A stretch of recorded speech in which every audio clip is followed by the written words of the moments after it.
how to receive what you want. Paano nga po ba tayo tanggap ng kailangan natin at gusto na tanggapin mula sa Diyos? Matthew 21:22, if you believe, you will receive whatever you ask for in prayer. Isa sa mga makapangyarihang mga pangungusap sa New Testament, isa sa mga hindi madaling ituro. Kasi maraming mga sasalungat na hindi naman talaga marami kong pinapaniwalaan, ba't di ko natatanggap? Pero dapat maunawa dahil nandun at pangako. So how will you receive what you want? Believe. The mind attuned to God and faith moves mountains and make things happen. Pagka ang isip ay nakasang-ayon sa Diyos, nakaayon, sumusunod, nakalinya, at ito'y may kakambal pang pananalig, may nangyayari. Either by God's unilateral work, pwede namang kumilos ang Diyos na siya lang, kusa lang niya, gusto lang niya, at pagka ang ating isip ay kinalulugdan niya, hindi mahirap sa Diyos na gawin kung ano ang gusto niyang gawin para sa atin. God does not need to be assisted and to be induced and to be convinced to be good and to give us, because God gives and God is good. Your faith makes God do it. Parang sino tayo para pakilusin ng Diyos? Pero ganun ang pagpapahalaga ng Diyos sa tao, bagamat hindi naman tayo ganun kahalaga, pero nagiging mahalaga dahil pinapahalagahan niya, na in reaction to our faith, God moves. Kaya mahalaga na naniniwala. Mahalaga na sumasang-ayon. Kahit nga kuminsan sa mga gawaing hindi naman kay Lord ng mga gawain, meron agad magsasabi, walang mangungontra. Kasi pag may nangungontra talaga, mahirap magkaroon ng power ang any activity. Kahit yun ay civic activity, kahit yun ay religious activity, pag lagi may nakasalungat, mahirap umasenso. So your faith makes God do it. Or by man's work, energized and empowered by faith. Pag ang tao naniniwala, may nangyayari kasi hindi lang siya naniniwala at hanggang doon na lang, kasi ang tunay na paniniwala nag-uudyok sa'yo para may gawin ka. Real faith urges you and pushes you to do something positive about that faith, to act on that faith. Halimbawa, sasakay ka ng bus, may nakalagay na signboard, Quiapo. Naniniwala ka na Quiapo yun, ang pupuntahan, ang susunod na gagawin mo, sasakay ka nga. Kasi naniniwala ka Kasi useless na nag-aantay ka ng bus patungong Quiapo, may humintong bus, nakalagay sa signboard, Quiapo, naniniwala ka na patungong Quiapo yun, pero hindi ka pa rin sumakay. Andar pa rin yun, kasi hindi ka nakasakay, maiiwan ka. Ang tunay na faith may kasunod na action. Sang-ayon sa kung ano ang paniniwala at kung ano ang pinaniniwalaan. And because of faith, you not only believe, but you energetically believe to the point that you are now able to achieve many great things. Pinapalakas tayo ng faith. Pinapalampas sa karaniwang kakayanan, pinapalakas ang ating loob, pinapalakas ang ating katawan, dahil doon may na-accomplish. So, ang paniniwala, pwedeng tumanggap ka ng gusto mo galing sa Diyos dahil Diyos lang ang nagbigay, wala kang participation. O yung isang uri ng paniniwala that leads you to action, natanggap mo kasi pinagtrabahuhan mo. Kasi kumilos ka according to your faith. At ayun naman ay may nakaset na laws ang Diyos na pag ito ginawa mo, ito magiging bunga, if P, then Q, then nagtrabaho ka, nagkaalakip-lakip ang magagandang bagay, natanggap mo ang gusto mo. Mahalaga manalig. Yung mga iba, kahit ang dali-daling gawin, pag hindi sila nananalig, wala nangyayari Sasali sila sa contest, pero wala naman silang pananalig na mananalo sila. So lamang yung performance nila, hindi talaga nananalo. Kailangan may pananalig. How else do you receive what you want? Kakambal yan sa pinag-uusapan natin kanina. Work. Real faith is active. It inspires, empowers, and moves you to produce what you want. Mahalaga yun. Kaya ang sabi sa James 2:17, bagamat may ibang konteksto sa original use, but the universal meaning is the same. So faith by itself, if it has no works, is dead. Para ano ang pananalig na walang kakambal na kilos, na aksyon? Nananalig ka, nag-graduate ka, ang kakambal na gagawin mo, mag-aaral ka. Nananalig ka na aasenso ka sa negosyo, ang kakambal na gagawin mo ngayon, mamumuhunan ka, magsisikap ka, magtatrabaho kang mabuti. Hindi pwedeng naniniwala ka lang kasi wala kang action. And 2 Timothy 1:7 says, the Spirit gives us power. At pag in-apply natin sa ating particular interest right now, if you believe the Spirit of the Lord is pleased with you and you are energized, so yung kaya mong gawin, kung hindi ka naniniwalang masyado, nadodoble ang capacity kung talagang naniniwala ka, because faith empowers. Maraming na-accomplish ang paniniwala. In the combination of this, God's unilateral action and your own work have ultra-powerful and effective results. How else do you receive what you want? You ask. Matthew 7:7, Jesus speaks here, ask and it will be given to you. Seek and you will find. Knock and the door will be opened to you. Pag humihingi ka, ibibigay sa'yo. Ang pagbasa kasi ng mga matatalinghagang salita na ito, you've got to get the spirit of the sentence at hindi mo kailangan siyang extreme ang gagawin mo explanation. You mean every time I ask, I will receive. Every time I will seek, I will find.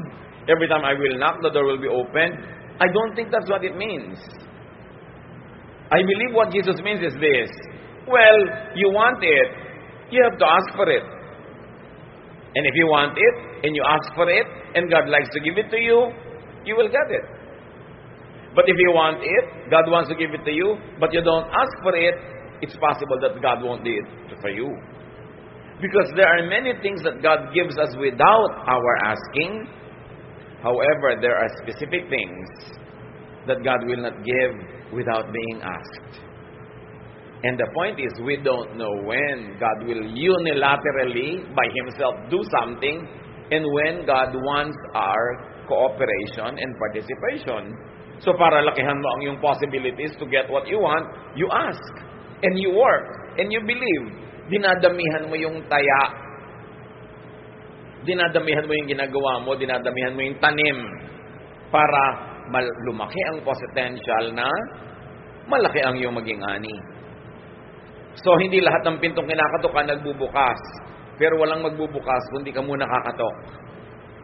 So, mahalaga na kumakatok, mahalagang humihingi, mahalagang naghahanap. Hindi lahat ng naghahanap, nakakakita ng hinahanap. Pero, hindi mo makikita kung hindi ka maghahanap. And applied that way, we will understand why Jesus says that. Jesus is teaching people proactive faith. Meron kang dapat gawin. Meron ka dapat participation. But it's no guarantee na pag may ginawa ka, magkukuha mo nga yung buong gusto mo. What is guaranteed is, wala kang makukuha, wala kang gagawin. So ask through words of prayer. At dyan magaling ang maraming mga relihiyosong tao, words of prayer. That's powerful. When backed up by inner faith. Bali wala yung nagpe-pray ka, pero bibig lang, sa puso man wala kang conviction, mechanical lang yung pagpe-pray, bali wala. Sabi ni Jesus, don't be like the pagans.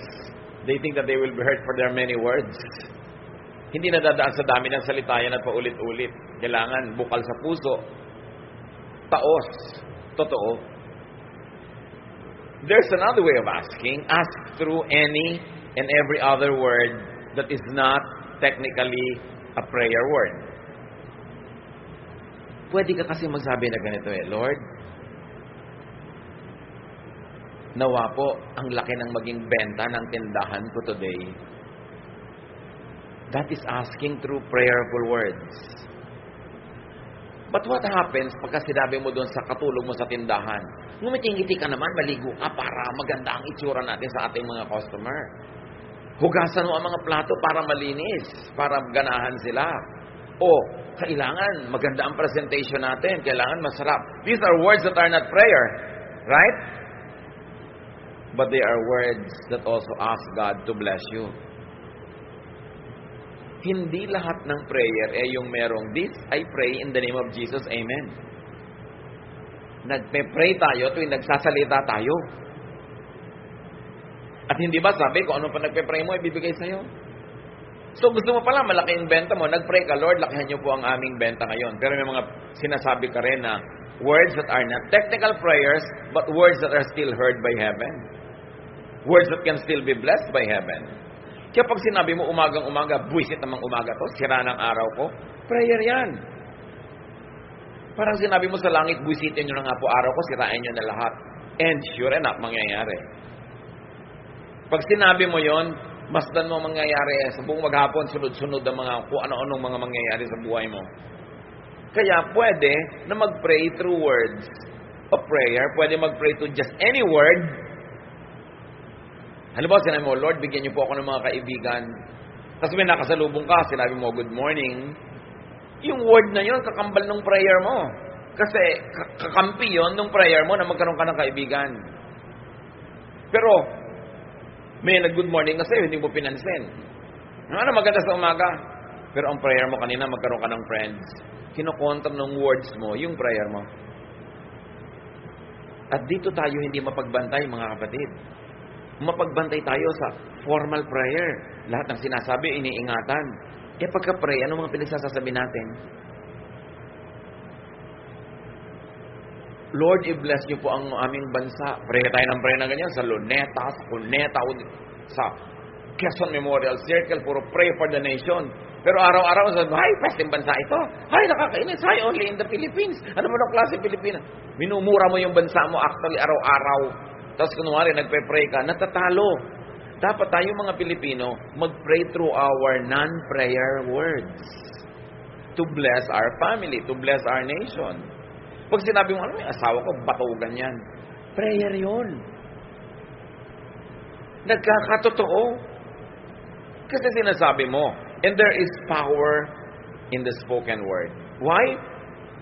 Because we were made in God's image. Kahit tayo tao lang, kahit tayo lupa lang, hindi totoo yun. Meron tayong Espiritu ng Diyos na nasa atin. Diba? God said, let there be light.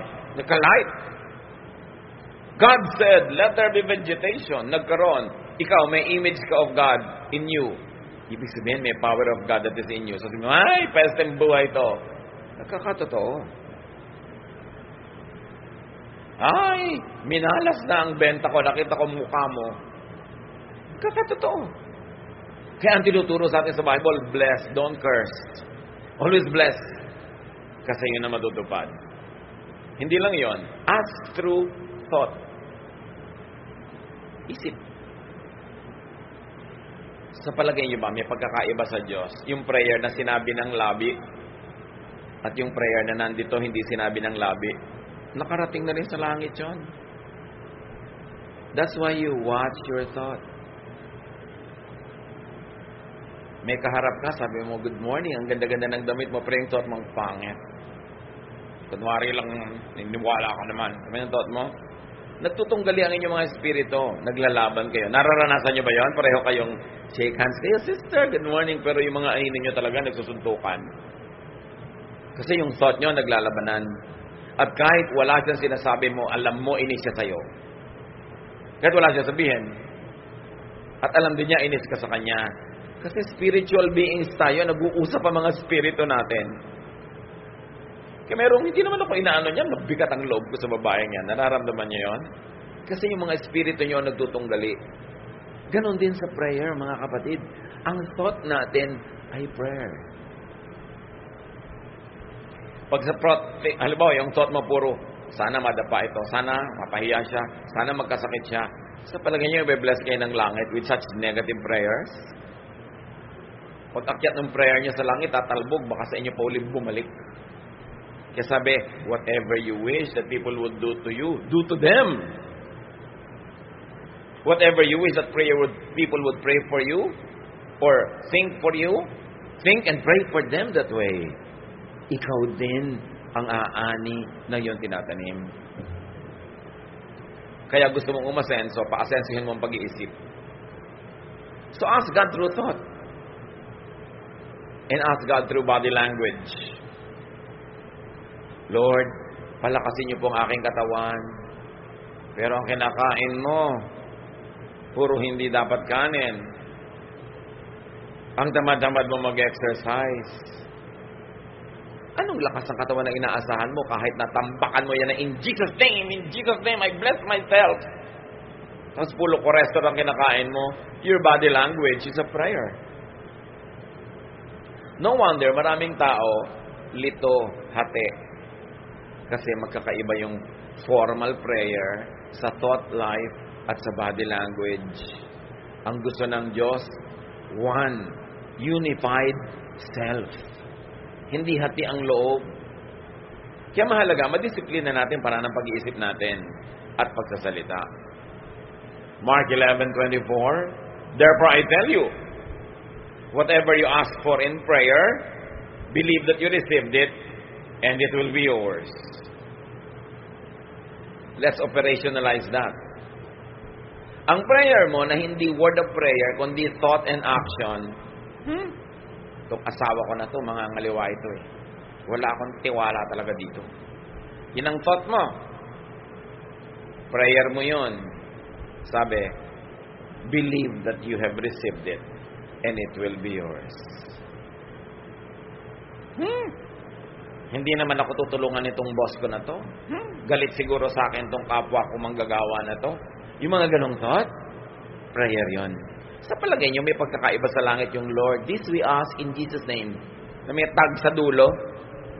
At yung iba nating iniisip. Kaya, sinabi sa Bible, pray without ceasing. Sabi mo, paano kaya ako magpe-pray without ceasing? Ibig sabihin, amen, amen, amen, amen, hallelujah, hallelujah, non-stop? No. Ang thought mo, ang action mo, ang prayer mo, ang non-prayer mo, ang lahat ng ginagawa mo, ang body language mo, ay prayer. So, choir ka, member, instrumentalist, singer. Oh, Lord, i-bless you po ang aking pagtugtog na maging maganda. Anong body language mo? Nag-ensayo ka ba? Kakanta po ako, mabless ang mga tao. Minemorya mo ba kanta mo? What is your body doing? Ang prayer ng salita mo, ng bibig mo, maging blessing ka, pero yung action mo, hindi. Tatamad-tamad ka mag-ensayo. Sa palagay mo, sabi, believe that you receive it and you will get it. Pag na-discipline natin ang pag-iisip, na pag-isa-isa natin yung pag-iisip, pagsasalita na non-formal prayer at formal prayer, magiging buo ka. At sabi, hindi nagbibigay ang Diyos sa mga taong hati ang loob. Ayaw niya nung parang sinisiklot-siklot ng alo na lagi nagdadalawang loob. Kailangan solid. Complete prayer involves verbal, non-verbal words, and lifestyle prayer. Kaya pwedeng mag-pray without ceasing. Yung Lord, palusugin mo po ako. Ano yung paulit-ulitin mo, Lord, palusugin niyo ako, Lord, palusugin niyo ako. Yun yung mantra ng mga Hare Krishna, inuulit-ulit nila para may points. Pero yung Lord, palusugin niyo po ako, sabi ng words mo. Tapos ang katawan mo, naglilinis ka ng katawan mo. Tapos kumakain ka ng tama. Tapos yung utak mo, hindi ka nag-iisip na masasama to ko sa kapwa. Hindi ka nanonood ng mga horror na nakakatakot. Hindi ka nakikipag-chismisan na baka saksakin ka sa likod ng chinismis mo. Anong lusog mo na may gunting kang nakatarak sa likod mo? So, lifestyle prayer. And when you pray a lifestyle prayer, tatalab. Yung iba ang haba-haba magdasal, 3 oras. Kulang na lang magtumbling, gumulong. Pero ang pagkatapos na mag-pray, ang buhay na ipinapamuhay, kabaligtaran ng sinasabi, kaya wala nangyayari. James 4:2-3, you want something but don't get it. You kill and you covet, but you cannot have what you want. You quarrel and fight, You do not have because you do not ask God. When you ask, you do not receive because you ask with wrong motives, that you may spend what you get on your pleasures. You see, ang linaw sabi, ask and it will be given you. You do not have because you do not ask. Kasi mo, hindi totoo yan. Ask nga ako ng ask. Paulit-ulit nga ako nagpe-pray. Yes, yung formal prayer mo. Pero yung thought prayer mo ba, asking for the same thing. Yung bang non-verbal prayer mo, yung lifestyle prayer, yung body language, is it asking for the same thing that your formal prayer is asking for? Kaya iba nagtataka sa verse na to, ano na totoo dyan? That when you ask, you will get it. Ask nga ako ng ask, why don't I get? Pero baka naman sa formal prayer ka lang nag-ask. Baka ang totoo, ang hinihingi mo magic. Kasi pag ang prayer mo, Lord, paasensuhin niyo po ako, may gagawin ka. Pero pag wala kang ginawa, pray ka lang ng pray, magic ang hinihingi mo. Hindi prayer yon. You've got to understand the mechanics of prayer. Because it is the most powerful force in creation. How to really pray. Now, according to what we have read, what ways are there that don't receive from God? Ways that don't receive from God, coveting. Humihingi ka lang dahil naiinggit ka na meron noon yung kapwa mo. Naghahangad ka lang na magkaroon ka rin. Gusto mo siguro makipag-contest, gusto mo siyang madaig. Whatever it is, may huwag kang umasa bibigayan sa'yo. O kaya humihingi ka, you receive from God, because you are killing, quarreling, and fighting. May hinihingi ka sa Diyos na mana, galing sa magulang, pero ang body language mo, nakikipag-away ka sa kapatid mo, na magmamana rin, nakikipag-gyera ka, nakikipagpatayan ka, do you think you will get it? No. And if you technically got it, may wala doon na hindi sasama sa'yo yung peace, yung blessing, yung joy. Nakuha mo lang, pero actually hubad, shell lang, kasi walang kasamang blessing, dahil inagaw mo lang. Another way that doesn't receive from God is not asking God. Now, dalawa yan, ha? It is not asking. You just get it on your own. When you try to get something from God against God's methods, it means you are not asking God for it.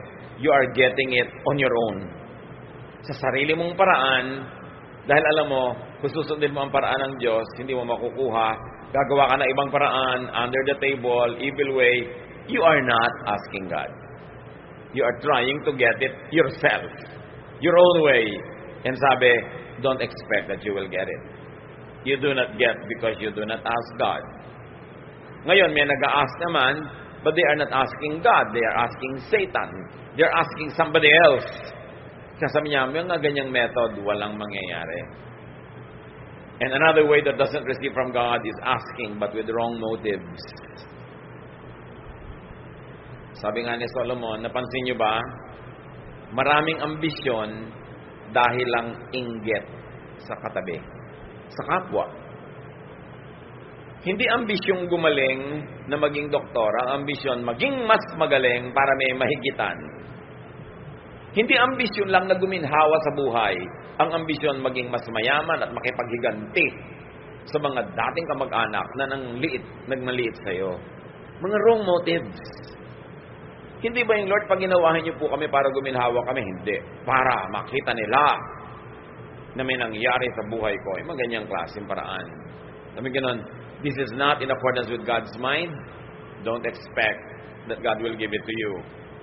Ito ngayon ang mga mapanganib. Sabi mo, anong God will not give it to me? Nasa akin na nga. Sino ang nagbigay sa'yo? Nakakatakot lalo yan. Hindi pala Diyos ang nagbigay. Iba yung method na ginawa mo, hindi method ng Diyos. It was not God you asked. Who did you ask? Sabi, it is important for you. What does it profit a man to gain the whole world and lose his soul? Kailangan kung may natatanggap tayo, galing sa Diyos. Sa pamamaraang maka-Diyos. Sa Diyos hinihingi. Hindi ka humihingi sa kaaway. Because yung kaaway, marami naman talagang under His power right now. Talagang pwede kanyang bigyan. Anong kapalit? Kaya tinitiyak natin, galing dapat sa Diyos. Huwag na huwag kayong maiinggit sa mga taong alam nyo na ang tinatamasa nila na kuminsan gusto pa natin kainggitan, hindi naman galing sa Diyos. Hindi galing sa maka-Diyos sa pamamaraan. Ninakaw lang. Nandaya lang siya. Nanakit ng agaw ng hindi kanya. Tapos parang ang saya-saya niya, don't ever think na dapat kainggitan ng ganong mga tao. Dahil mabigat ang bayad ng ganong mga bagay. So meron kayong gustong matamasa sa buhay, do it, or ask God to do it for you. When do you do it? Pagkaya nyo. Yung sa ating human nature, na aabot ng human intelligence, human capacity, human energy, human achievement, do it. Don't ask God to do it for you. Pero pag alam nyong lampas na sa natural na kakayahan ng tao, that's when you ask God to move. James 5:17-18. Elijah was just as human as we are. And for 3.5 years, his prayers kept the rain from falling. But when he did pray for rain, it fell from the skies and made the crops grow. So niya, alam niyo si Elijah, tao lang yan, tulad natin. Pero nanalangin siya na huwag umulan. 3.5 years, na ni isang patak ng ulan, walang lumagpak sa lupa. At nung siya'y manalangin naman ng ulan, biglang umulan at tumubo ang mga halaman. Pagkaya mo, huwag mong ipagawa sa Diyos. May lalapit sa iyo, merong may sakit, walang papagamot. So, sige, pagpe-pray kita. May pera ka sa bulsa mo, magpe-pray ka. Kaya mo yon. Huwag mong ipagawa sa Diyos. Kaya mong tulungan, ipapadala mo. Kaya sabi sa Bible, sabi ni Jesus, huwag niyong gayahin yung mga ibang mga Kristyano dyan. Mga ibang mananampalataya na may lalapit. Sabi, sige, I wish you well, nawa mabusog ka, nawa gumaling ka, nawa guminhawa ka. Pero wala kang mabinibigay niya, no? Kaya mo sasabihin, Lord, nawa ipapasin niyo ako sa test. Anong kaya mong gawin? Mag-aral ka. Paasensuhin niyo po ang buhay ko. Anong kaya mong gawin? Magsikap ka. Huwag mong ipapagawa sa Diyos yung inilagay na niya sa iyo yung kakayahan para magawa mo mismo. Pero yung hindi mo talaga kaya, yun ang ipapasa Diyos. Tulad ng example na nakita natin, hindi naman kaya ni Elijah na pigilin ng ulan eh.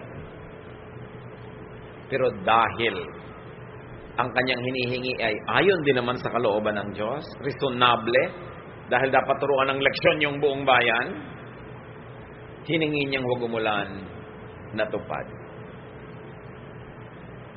How else do you receive what you want? Be near the giver. Be in the path of blessings. At sa giver, isang malaking G, isang maliit na G. Yung malaki siyempre, Diyos. Yung maliit, tao. Gusto nyo na tumanggap na maraming mabubuting bagay sa buhay, dumikit kayo sa makakapagbigay nun o dun sa binibigyan ng Diyos na pwede kayong maanggihan, maambunan ng grasya. Hindi man kayo yung gustong pagpalain, kadikit kayo sa pinagpapala, napagpapala na rin kayo. Kaya ang sinasabi sa Bible, choose your companions. Bad company destroys morals. And not only that, yung parusa para sa bad, nadadamay ka kung nakadikit ka. Lalo asawa ka, anak ka, magulang ka na gumagawa ng mali. So wala naman akong ginagawang mali, ba't ako nadadamay? Kadikit ka eh. Pero marami rin tayong blessing kung tayo ay malapit doon sa nabe-bless. Tulad na napakarami mga gutom, nandun kasi si Jesus, hindi sila nanatiling gutom na matagal. Luke 9:16-18, Jesus took the 5 loaves and the 2 fish. He looked up toward heaven and blessed the food. Then he broke the bread and fish and handed them to his disciples to give to the people. Everyone ate all they wanted. What was left over filled 12 baskets. 5,000 tao daw yung pinakain. Lalaki pa lang ang binilang. Hindi pa nabilang yung mga babae at bata. Anong pinagkunan? 2 maliliit na isda. Ewan ko lang kung tabyos. Diba? O dulong. Basta isda. Sa bagay, wala nun sa Israel. So, malaki-laki ng konti yung isda siguro. Pero ano naman ang size ng mga isda ng mga maralita? Yung nag-donate lang naman isang simpleng batang shepherd. At 5 maliliit na tinapay, napakain ng lahat. Si Jesus kasi yun eh. Ang lesson dito mga kapatid, be in good graces. Be in the good graces of givers, of distributors. And of course, the best giver is the Lord Jesus. Pag malapit ka sa Kanya, malayo ba namang mapaghimalaan ka? Malayo ba namang mapakain ka? O malapit ka sa bine-bless niya, malayo ba naman na pati ikaw mapakain na rin? So mahalaga to be in the path of good blessings. To be in good graces of givers. Alam niyo maraming tao, kaya gutom, kaya hikahos, kaya hirap. Yung mga pwedeng tumulong at magbigay sa kanila, ininis nila, dinala, inutangan, hindi binayaran. Matapos silang tulungan, sinisbis pa nila. Bibigyan sila, mamaya nandyan na naman sila, bibigyan sila, nandyan naman hanggang kadalaan at pinagtataguan na. Marami sanang paraan para ma-bless tayo ni Lord. Pero yung mga daan patungo sa atin ang blessing, bara-bara-bara. Sino nagbabara? Bad conduct ng tao. Muna ko, wala po nagpapautang sa akin. Pag may nagkukwento sa inang ganon, parang kawawa siya ang sama-sama ng mundo. Ang dapat mong isipin, gaano karaming sinuba mo na wala na tuloy magpapautang sa'yo? Pag kami mga dumadaing, hirap na hirap po ako. May mga kapatid naman ako, asenso yung buhay, hindi ako tinutulungan. Imbes isipin mo agad na masama yung mga kapatid, ang una mong isipin, anong ginawa mo, nakawalang hiyaan sa mga kapatid mo, at natitiis ka tuloy. Kasi pagka ang tao, hindi siya dinadatnan ng blessing, madalas, siya ang may kasalanan nun, hindi ang mundo. Kasi ang dami-daming blessing na pwedeng makarating sa atin. Ang daming pwedeng pagdaanan. Ano't walang makarating sa'yo? Sisisihin mo buong mundo? O something is wrong with the way you deal with people? Pag may naasahan ka, daganan mo na hanggang madurog. Pag may tumulong, hindi mo susuklian ng maganda. Anong kailangang sunod-sunod, tuloy-tuloy, at pakyaw-pakyaw na mali mong gawin para lahat ng tao sa planeta magkaisa-isang ayaw na nilang tulungan ka? Don't tell me sila lahat ang may mali. Kaya mga kapatid, pag may lumalapit sa inyo, huwag kayo agad-agad na huwag kayo agad-agad nagsisimpatya na wala pong tumutulong sa akin sa dinami-rami ng tao. Ang itatanong mo, ba't kaya siya hindi tinutulungan? Likas naman sa tao matulungin hanggang madala lamang. So do not needlessly oppose, offend, and alienate dispensers and channels of blessing.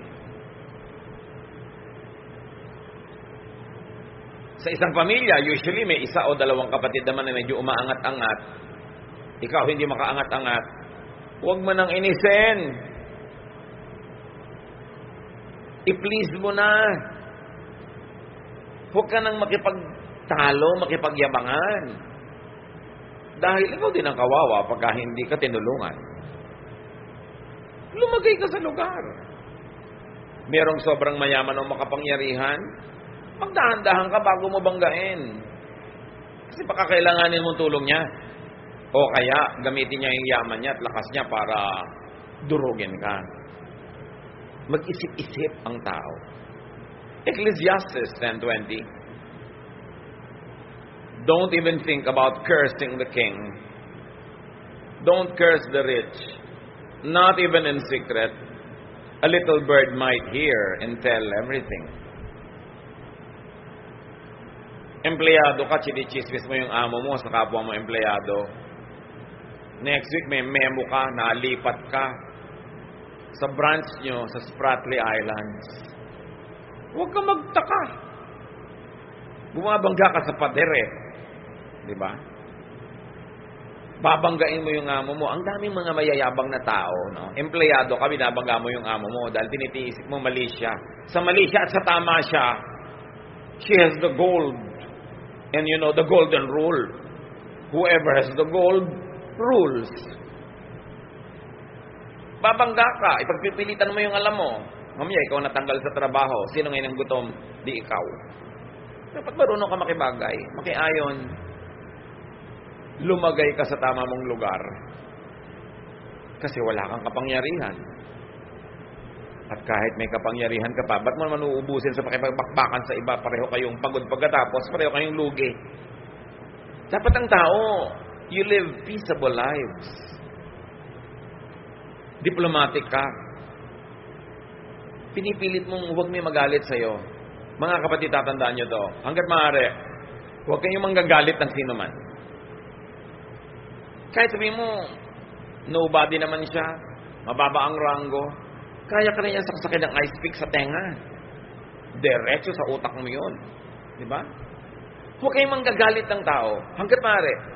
Kasi ang taong galit, nagkakaroon ng energy against you. Pero kahit may sama ng loob sa yung tao, kung hindi naman galit, hindi dadami yung energy niya to the point na maipon yun na kaya kanya at gusto kanyang saktan. May mga tao na kahit saan na lang mapunta, may nakakaaway. Bakit ka mga away? Ba't ka makikipag-away? Kasi lahat ng mga makakaaway mo, lahat ng kapangyarihan nun gagamitin laban sa'yo. Tapos eto ngayon, nag-a-apply ka sa trabaho. Siya pala yung clerk doon. Nag-aayos ng mga application form. Nung makita yun sa'yo, tinapon na sa basurahan. Ito naman, abang ka ng abang ng call. Wala nang tatawag sa'yo. Kasi may nainis kang clerk. Hindi naman mahirap isipin yung mga ganyan sa buhay. Maraming blessing hindi dumadating. Kasi ang body language mo, ayan na naman tayo, di ba? Sinasabi ng body language mo, ayoko magkaroon ng trabaho. Kasi nangiinis ka ng tao, hindi mo alam, later sila pala may kapangyarihan kung makaka-apply ka or not. Pero ang body language mo, nangiinis ka. Pero ang prayer mo, Lord, bigyan niyo po akong trabaho. Pero may natakatak sa'yo, inirapan mo. May nakasundot sa'yo ng payong, hinampas mo. Tapos biglang nagkita kayo, siya pala yung mag-i-interview sa'yo. Tapos ka na. Don't even think about cursing the king. Hindi lang yung king na may corona dito. Lahat ng tao, hari, even for just a few minutes, sa isang sulok ng mundo. At kung nagkataong nandun ka at kailangan mo yung tulong niya, siya yung hari, walang mangyayari sa'yo. Huwag pala away. Huwag nakakainis. Be likable. One, because you're godly. And even if you are not godly, be likable because you are wise. Because when you are liked, people help you. And we all need help to get off. To start off. Sabi nga nila, we all need help at the beginning and at the end. And people help those that they like. Kahit sabihin mo pa na self-sufficient ka ngayon, may kaya ka ngayon, malakas ka ngayon, lagi bang ganyan yon? Yung mga magulang na malalakas, may kapangyarihan kumita ng pera, hindi gamitin yung kapangyarihan at yung tanghaling tapat ng lakas ng buhay nila para mahalin yung mga anak.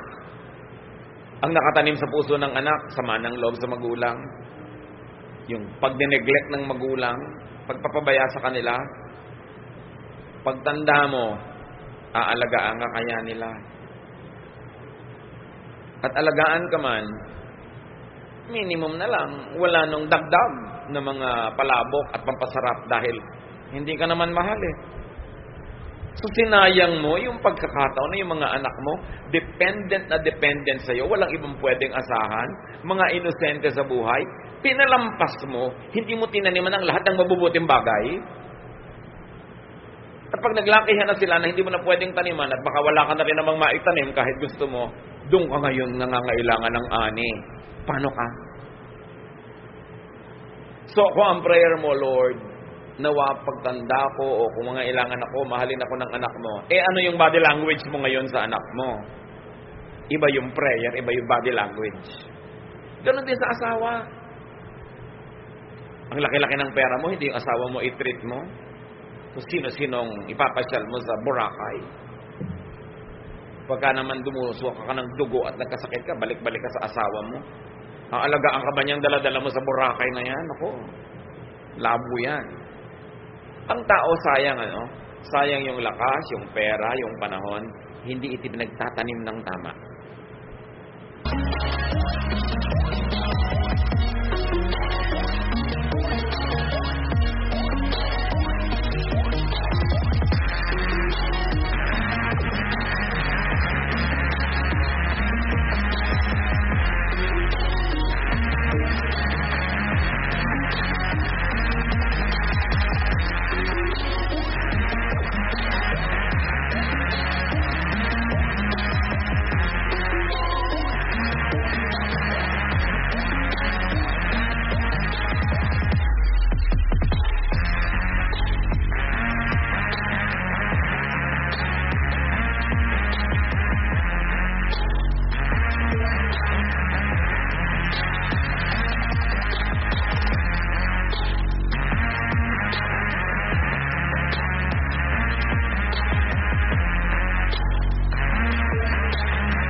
Kasi akala nila lagi na lang silang self-sufficient.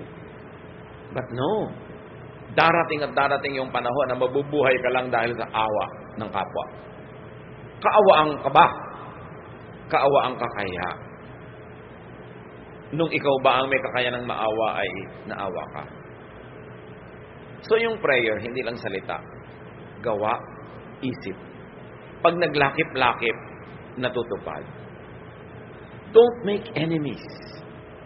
Kahit walang kwentang posisyon niya ngayon, kahit mahina siya ngayon, gumugulong ang buhay, yung mga dating nasa ilalim na napalalagay sa ibabaw. Ba't naman po ako hindi na napaibabaw? Baka putik ka talaga, nandun ka lang sa ilalim, hindi ka gulong. Kasi kung gulong, dapat gumulong ka eh. Ba't hindi gumugulong ang buhay mo? May problema ka nun. Huwag mo sisihin ang mundo.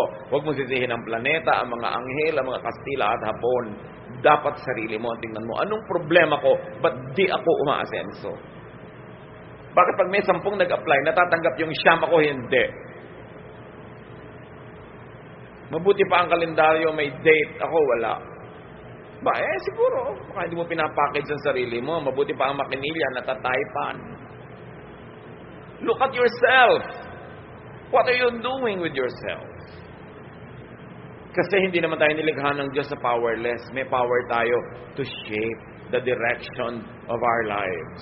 You cannot always create every detail of it, but you create the general direction where you will go. So, remember, asking means thinking about, talking about, and doing according to what you are asking for. How else do you receive what you want? Open your eyes to God as the real source of good things and be a gracious recipient. Anong ibig sabihin ko dyan? May nagtatanong sa akin, Pastor, pag may bigla pong magbibigay ng offering na panalunan sa loto, tatanggapin nyo? Sige, buong puso. Talaga po, galing sa gambling. Ano pakialam ko kung saan galing yun? Ang may pakialam ako kung saan patungo yung pan na yun. Oras napunta yun dito. Maraming sobrang arte. Ayaw pang tumanggap. May sakit na, bibigyan ng anak. Saan galing ito? Baka sumasama. Ayaw pang tanggapin. Alam nyo, ang propetang si Elijah, gutom na gutom. Nalagay siya sa napakaraming lugar na walang pagkain. Alam nyo kung paano siya nanatiling buhay? 1 Kings 17:6. Ravens brought him bread and meat twice a day, and he drank water from the creek. Mga uwak, mga ibong maiitim. mga ibong considered in Israel as unclean. At alam nyo kung paano kumakain ng uwak, ninanakaw niya. Huwag kayong magpapatuyo ng mga tapa at mga kung ano-ano, dadagitin ng uwak. Nagpapatuyo kayo ng mga danggit, mga kung ano-anong mga sari-saring pagkain, ninanakaw niya. So in other words, itong propeta, ang kinakain niya araw-araw, nakaw. Bagamat hindi siya nagnakaw, yung uwak, dala-dala ni uwak yung karne, kinakain ni propeta. Kung si propeta, ginagaya yung mga ibang relihiyoso, hindi ko kakainin yan, maruming pinanggalingan. But the Bible is clear, God sent the ravens to feed him. So kahit na ninakaw ng uwak yun sa isang tao na nagpapatuyo ng mga karne, yung tao na yon, yung karne na yon, yung planeta, pag-aari yun ng Diyos. So pag Diyos ang nag-assign, kunin yan, ilagay doon, hindi yun nakaw. And that's what I want to say to you, mga kapatid. Huwag kayong sobrang maselan. Huwag kayong sobrang maarte sa blessing. If God likes to bless you, accept it. Be a gracious recipient. The ravens were unclean and the ravens were thieves. But God, in His infinite mercy, fed the prophet this way. Kaya meron pa na. Paano po yung pastor? Wala akong trabaho, ang tagal-tagal na. Wala akong maipakain sa mga anak ko. Pero, nagkakaroon sana ako ng trabaho, pero may trabaho po pag Sunday. Hindi ako makapag-church. Magtatrabaho po ba ako? May dapat, no? Paano po ang church? Mag-church ka na sa Wednesday, Thursday, Friday, kaya nga marami eh. Hindi ka na nga makakain dyan eh. Pag sisimba pa sa linggo, unahin mo eh. Ang dami namang araw ng simba. Ang daming araw ng paglingkod sa Diyos. Meron pa, naku, tumutugtog po ako sa church, wala akong katrabaho, pero ang gift ko talaga tumugtog. Meron kumukuha sa akin sa gig. Ayaw po ako payagan ng pastor. Palalamunin ka ba ng pastor? Kung palalamunin ka, sige, huwag kang tumugtog. Pero kung hindi, tumugtog ka. Dahil blessing yan sa iyo ng Diyos. Kailangan mo ng pambayad ng rent. Kailangan mo ng pambayad dito. Sang arte-arte mo. Ang kailangan, intindihin mo yung pangangailangan mo. At bakit natin sinasabi yan? James 1:17, every good and perfect gift comes from the Father who created all the lights in the heavens. Pag makakabuti sa'yo, galing yan sa Panginoon. Huwag kang sobrang maselan. Psalm 24:1, the earth is the Lord's and everything in it. The world and all who live in it. Pag may pagpapala, tanggapin mo. Kung may choice ka na better choice, mas religiously sound choice, take it. But meanwhile, wala ngayon. Mabuti kung nag-iisa ka sa buhay, ang arte-arte ng conviction mo, may anak kang nagugutom, may asawa kang nagugutom, mabuti kung nag-iisang katawan ka lang. Marami pong tao hindi nabe-bless kasi sobrang maselan. Hindi ko naman sinabing magnakaw kayo, hindi naman kayo uwak. Pero kung dinala ng uwak, nandyan na, kainin nyo na. Tanggapin nyo na as blessing. Di ba? Kailangan, malaki ang pinagkukunan natin sa pag-unawa sa kabaitan ng Diyos, hindi ang kitid. Maraming mga mananampalataya, ang lapad ng kalsada, doon lang dumadaan sa puting lane sa gitna. Pinapaliit ang mundo. Samantalang malaki dapat. Ano pang pwede mong gawin para ma-impress mo ang Diyos sa kalinisan mo? No one is righteous. Not even one. So when God wants to bless you, be a gracious recipient. Apply this in your life and receive what you want. But remember, you do not have because you do not ask. And to ask is not only to say it with your words, but to think about it, to work on it, and to be faithful to it every waking moment and sleeping moment of your life.